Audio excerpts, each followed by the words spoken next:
मेरा घर है बाबूजी, मैं अकेला घर का 14 आदमियों का मजदूरी करता हूँ भैया, मजदूरी करता हूँ। मेरा घर कभी हम लोग विवाद में नहीं रहे भैया।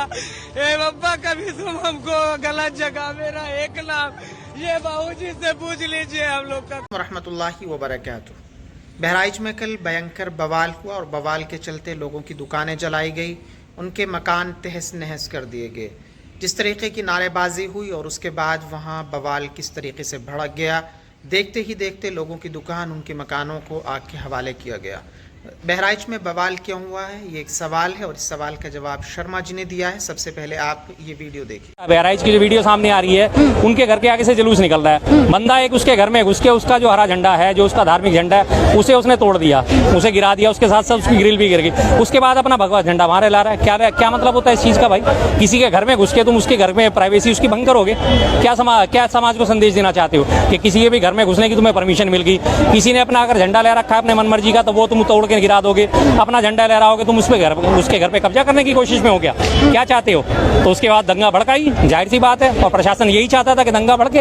लगातार भड़काऊ नारे लग रहे थे, पुलिस वालों ने कुछ नहीं बोला कि भड़काऊ नारे लग रहे हैं तो इन्हें चुप कराया जाए। किसी को पुलिस वाले देख रहे हैं, उस तमाम वीडियो में पुलिस वाले आराम से इधर से उधर कंधों पे बंदूक टांगे घूम रहे हैं। उनकी हिम्मत नहीं पड़ रही कि उस भीड़ को वो एक तरफ कर सकें, किसी तरह साइड में कर सकें। कोई नजर ही नहीं आ रहा कहीं भी। पुलिस कहीं से कंट्रोल करती नजर नहीं आ रही उस मुद्दे को।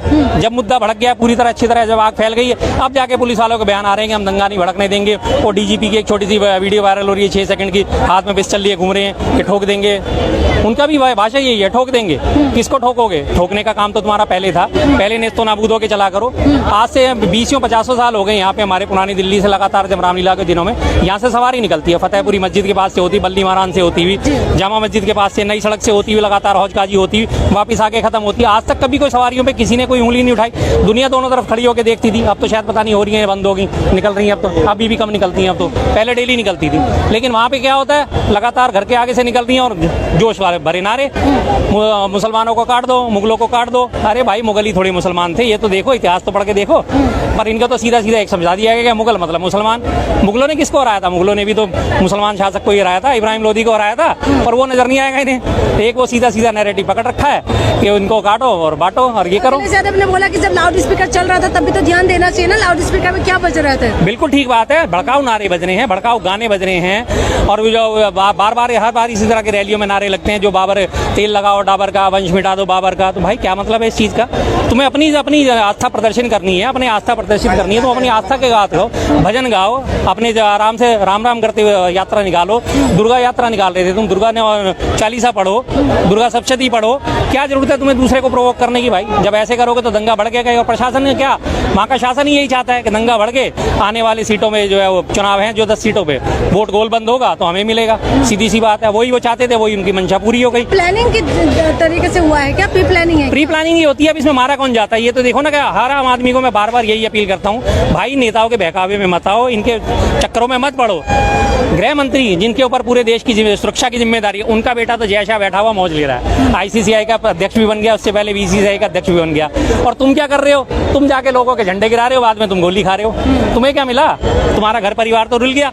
अब 2-4 दिन तो सारे नेता मिलकर रोटियां सेक लेंगे इस पे, इस लाश की राजनीति, इसके ऊपर लाश के ऊपर राजनीति कर लेंगे। उसके बाद अशोक जो था, अशोक परमार नाम था उसका, जिसे राजू मोची भी कहा जाता है, उस वक्त भी मोची था, पोस्टर बॉय बना, तलवार उसके हाथ में थी, माथे पे उसके श्री राम का पट्टा बंधा हुआ था और उसने बढ़ चढ़ के दंगों में हिस्सा लिया, उसका खूब बुनाया गया।